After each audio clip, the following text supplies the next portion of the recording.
लय भूक लागली काहीतरी खायला द्या ना. द्या ना खायला काहीतरी खायला द्या ना. लय भूक लागली लय भूक लागली.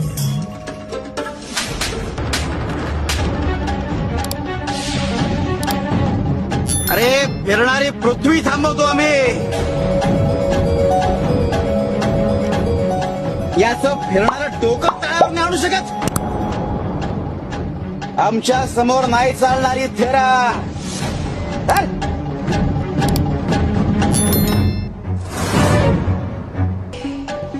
कहर झालाय कहर. स्वामी स्वामी तुम्ही शांत व्हा. आम्ही आतापर्यंत शांतच होतो पण आता नाही. म्हणजे या वेड्याचं डोकं ठिकाणावर आणलंय.